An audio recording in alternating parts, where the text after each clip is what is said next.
Hola gente, el tema de hoy es ciclo ovárico, fecundación y también hablaremos sobre los 7 primeros días del desarrollo embrionario. Esto ya parece el apocalipsis, presentado por Sajos 3.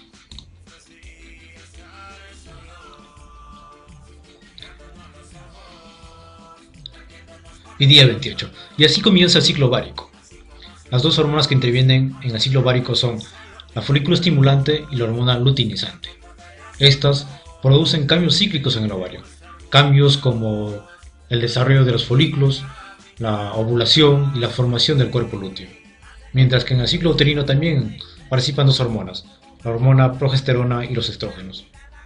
Hay que recordar que la hormona folículo estimulante y la hormona luteinizante son producidas por las células de la hipófisis anterior, que a su vez son estimuladas por la hormona liberadora de gonadotrofinas, que a su vez también es producida por el hipotálamo. Es así que el hipotálamo es considerado el órgano regulador del ciclo sexual de la mujer. Ciclo ovárico con sus dos fases, fase folicular y fase luteínica, y ciclo uterino con sus tres fases, fase menstrual, fase proliferativa, fase secretora, y si hay embarazo se produce una cuarta fase, fase gravídica o fase gestacional propiamente. Haciendo esta pequeña introducción, vamos a ver en qué consiste el ciclo ovárico. Bueno, para esto en sí he querido utilizar un programa que me pareció bastante interesante y que es chévere, ¿no? Y que supongo que también lo conoces ya. Se denomina el Cimbrio. Bueno, al comenzar el ciclo ovárico, vamos a ver que aproximadamente de unos 15 a unos 20 folículos primarios van a ser estimulados a crecer bajo la influencia de la hormona folículo estimulante. Entonces, la hormona folículo estimulante, tres funciones. He tratado de que se acomode más o menos a tres funciones. Primero de ellas, hace que estas células de la granulosa del folículo primario puedan madurar y más adelante posiblemente se puedan convertir en folículo secundario. Segunda función, ¿qué pasa si no hay la hormona folículo estimulante?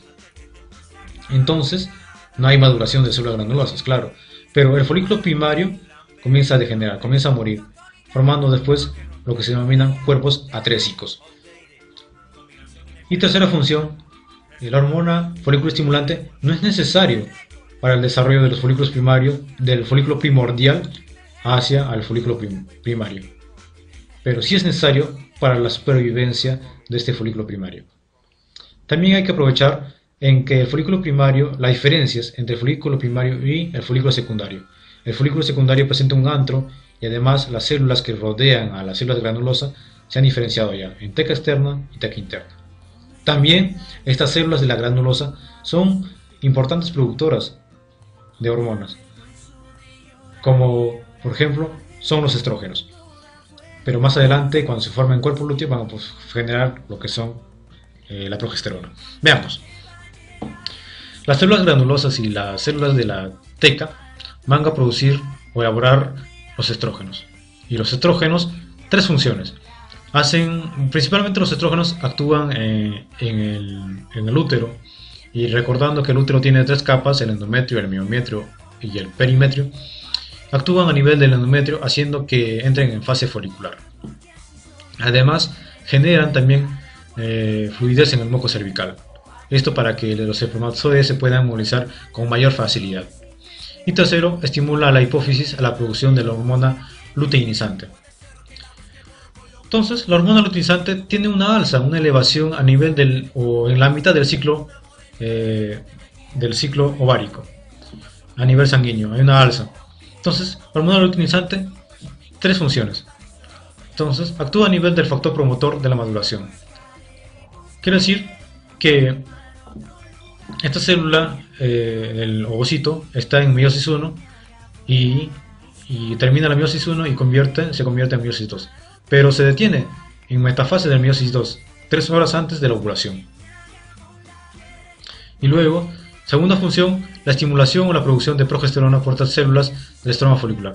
Estas células de la granulosa o de células del estroma folicular más adelante se van a convertir en las células luteínicas, que van a producir a su vez la hormona progesterona.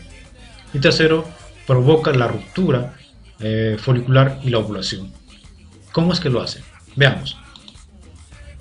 Vemos que el ovocito, el folículo secundario, comienza a crecer. Esto es debido a los estímulos de la hormona folículo estimulante y de la hormona luteinizante.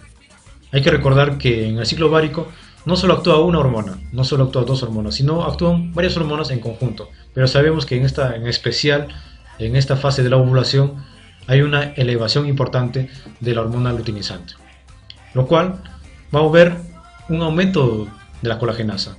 Esa colagenasa actúa a nivel del colágeno y va a producir su digestión. También hay un aumento del nivel de prostaglandinas, lo cual hace la contracción. Digestión, contracción, hace que sea expulsado el ovocito. Pero mientras va creciendo, el folículo secundario produce un abultamiento. En ese abultamiento genera una protuberancia en el cual se va a observar una mancha vascular en el cual se le llama estigma. Entonces, contracción y digestión, entonces se produce fácilmente lo que es la ovulación. Entonces, el ovocito que se expulsa va acompañado con sus células granulosas del cúmulo óforo, y posteriormente estas células de la granulosa van a formar lo que son la corona radiada. Entonces, este folículo ovárico que queda con sus células granulosas, su teca interna, teca externa, mediante la hormona luteinizante van a ser convertidos en células luteínicas, como veremos.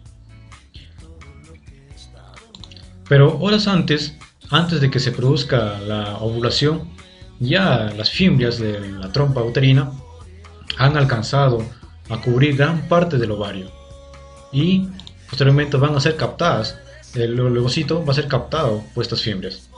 Mientras tanto, el cuerpo amarillo, el cuerpo lúteo, va a tener otras funciones importantes, como por ejemplo, el cuerpo lúteo, por estímulo de la hormona luteinizante, las células luteínicas van a producir lo que es la progesterona, una hormona importante que va a actuar también a nivel del útero, en el endometrio, para que entre en fase progestacional.